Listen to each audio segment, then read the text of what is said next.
মুর্শিদাবাদ লোকসভা কেন্দ্রে তৃণমূল প্রার্থী আবু তাহের খান ও ভগবান গোলা বিধানসভার তৃণমূল প্রার্থী রেয়াত হোসেন সরকারের সমর্থনে সোমবার ভগবান গোলা সুপার ইট ভাটায় জনসভা করেন তৃণমূল নেত্রী মমতা বন্দ্যোপাধ্যায়।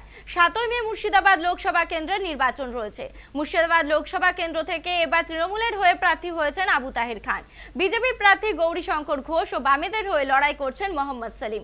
জঙ্গিপুরের সভায় বক্তব্য রাখতে গিয়ে তৃণমূল নেত্রী মমতা বন্দ্যোপাধ্যায়ের মুখে উঠে এলো মুর্শিদাবাদ কেন্দ্রের কংগ্রেস সমর্থিত বাম প্রার্থী মোহাম্মদ সেলিমের নাম। এদিন বিজেপি, কংগ্রেস ও সিপিএম কে একযোগে নিশানা করেন মমতা। সরকার ক্ষমতায় আসার পর কংগ্রেস ছাড়া ইন্ডিয়া গভর্নমেন্ট তৈরি হতে পারে না। তাই আমাদের কাছে প্রত্যেকটা সিট দামি। কোনো কারণে যদি সংখ্যালঘুদের মধ্যে ভোট ভাগ হয়ে যায়, তাই বিজেপির পরিকল্পনা মতো কোথাও সিপিএম ভোটে দাঁড়িয়েছে, কোথাও কংগ্রেস ভোটে দাঁড়িয়েছে। বিজেপিকে হারানোর উদ্দেশ্য নয়, তৃণমূলকে হারানোর উদ্দেশ্য।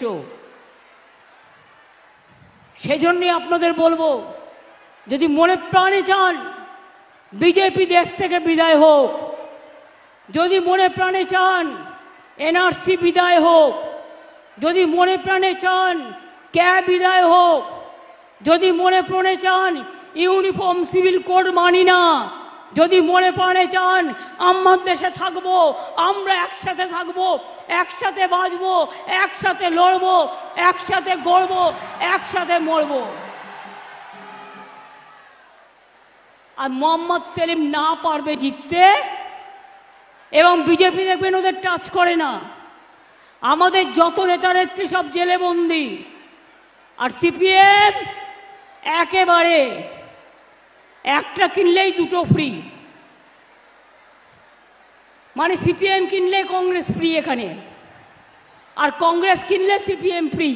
চোরদের পার্টি বিজেপি, লুটেরাদের পার্টি বিজেপি, মাফিয়াদের পার্টি বিজেপি, সংখ্যা বিরোধী, হিন্দু বিরোধী, মুসলিম বিরোধী, শিখ বিরোধী, ইসাই বিরোধী, দলিত বিরোধী, তপশিলি বিরোধী, মা বোন বিরোধী।